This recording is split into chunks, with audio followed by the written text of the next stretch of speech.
know the part of the song everybody sings along. So that's us, listen up, shout it out. I'm talking all night. The end is nowhere in sight.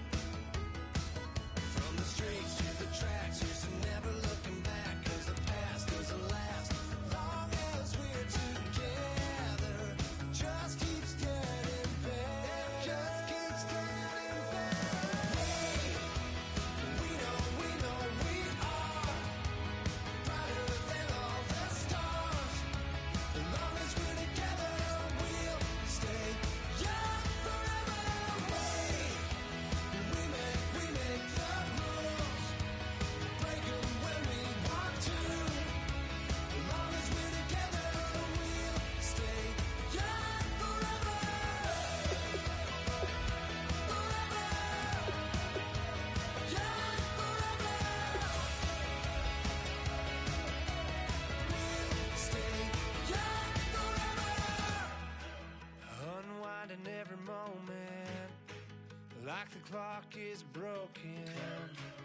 Never stopping, never slowing. Yeah, we're living wide open. Unwinding every moment, like the clock is broken. Never stopping, never slowing.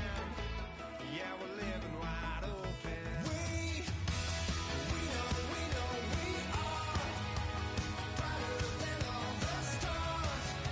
As long as we're together, we'll stay young forever.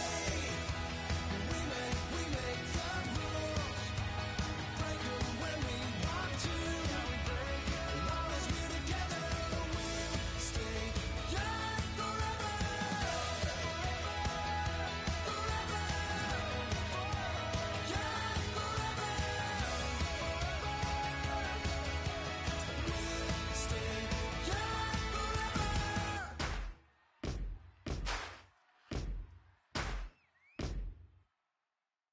Yes, ain't gonna waste you. Hello, everyone. I'm Larry Ridley. You're tuned into the NFL on EA Sports. Happy Thanksgiving, everybody. Today we have an exciting matchup between two teams looking to perform on a big stage. It's the Vikings going up against the Falcons. With that, let's hand it over to Brandon Godden and Charles Davis. They've got the call of this Week 12 matchup. Larry, in what is scheduled to be its final season as an NFL stadium, there's a look at the Georgia Dome here in Atlanta. Tonight, it's the final morsel in our Thanksgiving feast, and we've got a good one in store between the Minnesota Vikings and the Atlanta Falcons.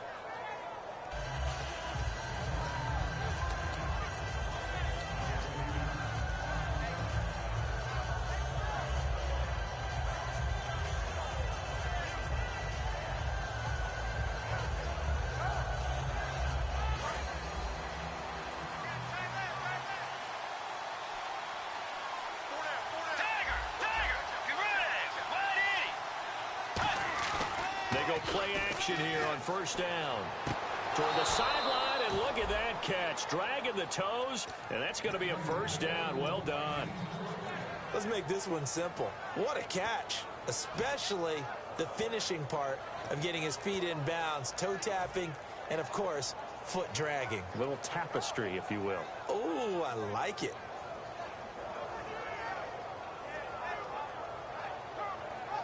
Now the offense lining up first and 10.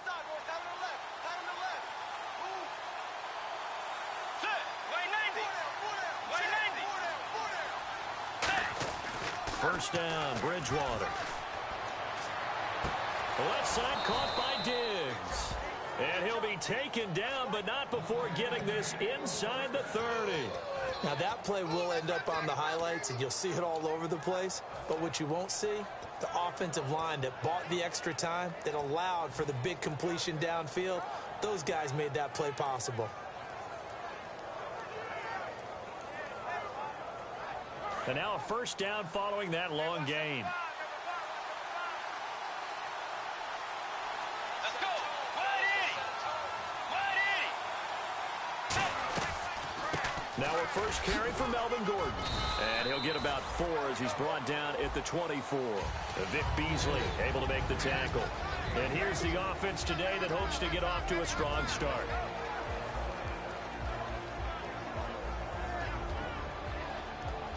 So we've got a 2nd and 5.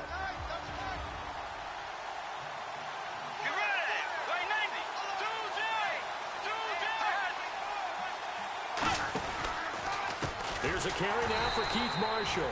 And he'll lose yardage here, going down back at the 28. Well, on that play, the expression, don't blink, you might miss something, certainly applied. That was fast. Defense diagnosed the play, and it was over in a heartbeat.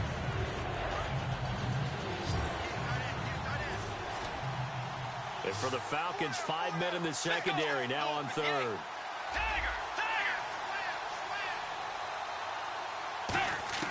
On 3rd down, Bridgewater. The throw left side complete to Treadwell. They get 7 there, but it brings up 4th. Partner, I think that completion takes the definition of dink and dunk to a different level, doesn't it? It does, and the defense was right there, kind of played into their hands. And Lutz puts this one through. And the Vikings have a 3-0 lead. So it's our visitors who make the first dent in the scoreboard as they get 3 here on the initial drive of the ball game. Yeah, it's hard to say who actually won that opening drive. On the one hand, anytime you can come in as a road team and get an early lead, you're going to be thrilled. But at the same time, to have the ball as deep in enemy territory as they did and come away with only 3, that's got to be a little bit of a disappointment.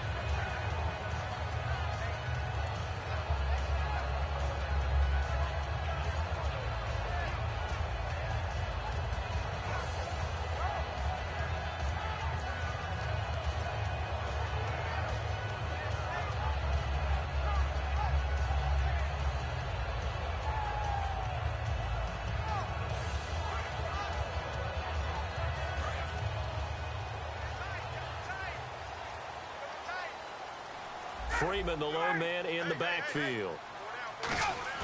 Now a play fake here on 1st down. And right away, he lost the football. And he's going to score. It's a Viking touchdown. And give some kudos to the defensive coordinator, I think, here. They bring the blitz, they dial it up, and it turns into 6 points for them. It's so nice to hear you actually give kudos to the defense. It is so nice. You're such an offensive guy like that. I love it. He dialed things up, and boy, a big play resulted for his guys. Well, you like the credit to the defense there, right, my friend? Yeah, do I ever? And you can bet they're preaching 2 hands on the ball here as the kick's away following that fumble return. This fielded a few yards into the end zone. And with a new rule, that decision to bring it out will cost him about 5 yards as he only gets to the 20.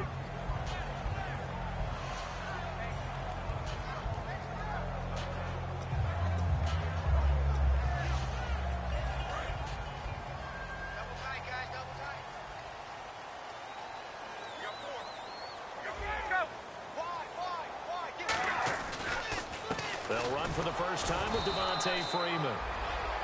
Give him a couple on the carry there, 2nd and 8. And how about this wide receiving core, Charles? Well, I was at the hotel watching a little film, and you popped your head in and said, these receivers are pretty good from what I can tell. You're exactly right. Can't wait to see them do their thing out on the field. And they still need 8 yards for the first here on 2nd down.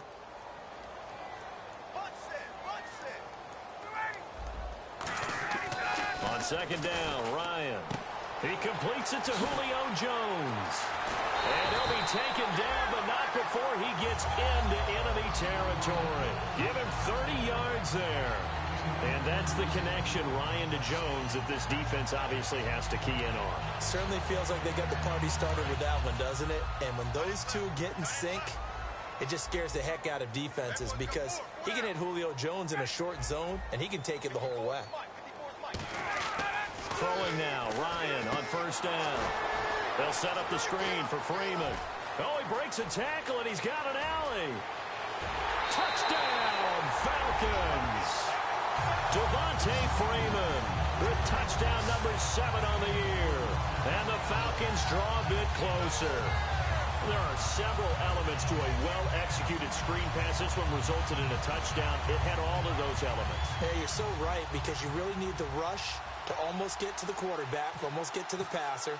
Then you've got to get the ball thrown perfectly, whether it's to the running back, the wide receiver, whoever the screen guy is. And, of course, the blocking has to form in front to get him downfield for the touchdown.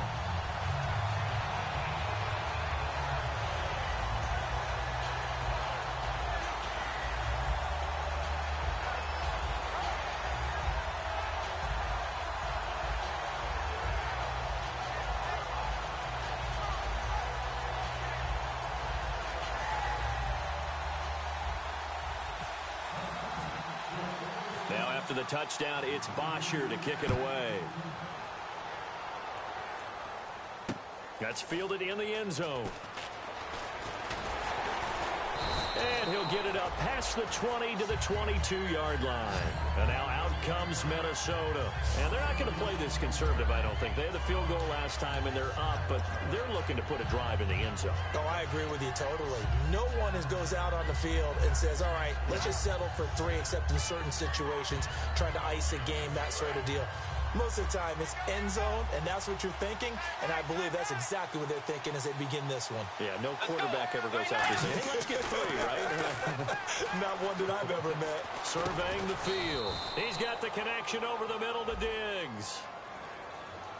So oftentimes you see defensive holding. Here it's offensive holding for the flag.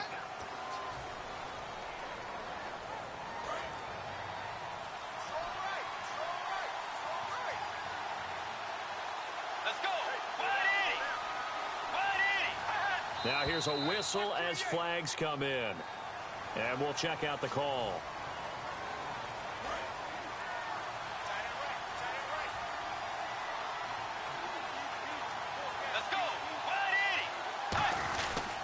Following the penalty, here's Gordon. And he's going to be taken down here at about the 10. It's a gain of 3, and it'll be second down. And this defensive line will be looking to control the point of attack. And that's what they've done throughout this season. This is a terrific unit. They play together very, very well, and they don't permit big plays to happen. See if they stay on the ground for second down. One man in the backfield is Gordon.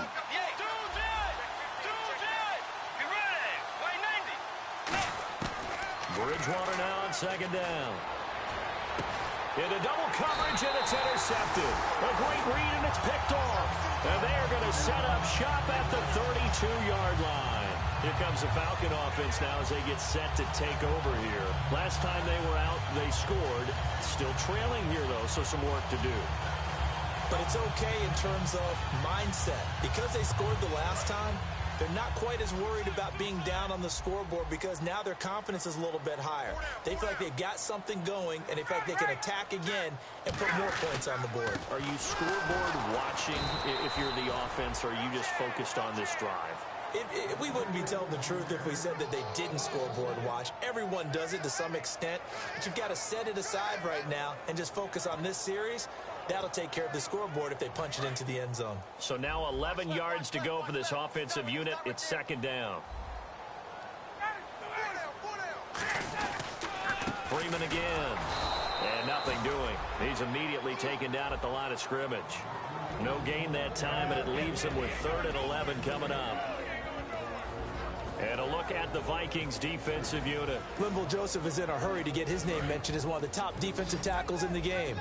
I think he's accomplishing his goal. The defensive line disperses a little bit here, maybe expecting a pass. On 3rd down, Ryan. And he finds Stills, complete. They give him 13 yards there on the play and a fresh set of downs. One thing I can say pretty safely, that route is not called if you don't have a guy who can throw the ball and put some mustard on it. Because if you're going to lollipop it in the middle of the field, bad things usually happen. It takes a strong-arm guy who can rifle it in there, and they were able to successfully complete that one. Now Ryan on 1st down. And the tip there altered the ball flight, and it falls incomplete. It'll be second down.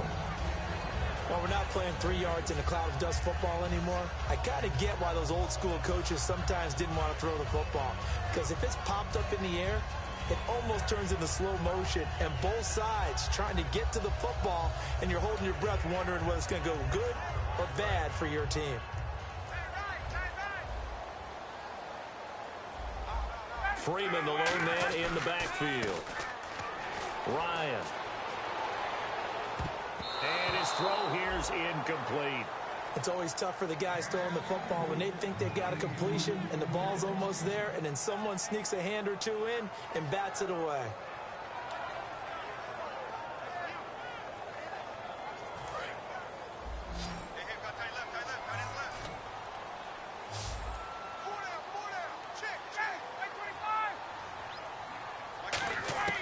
Again, Ryan. It's caught. Jones. And he's able to pick up the first before he's brought down inside the 5 at the 4. I don't care how many times we see it. I still get a kick out of watching quarterbacks and receivers do the pass trade in pregame warm-up.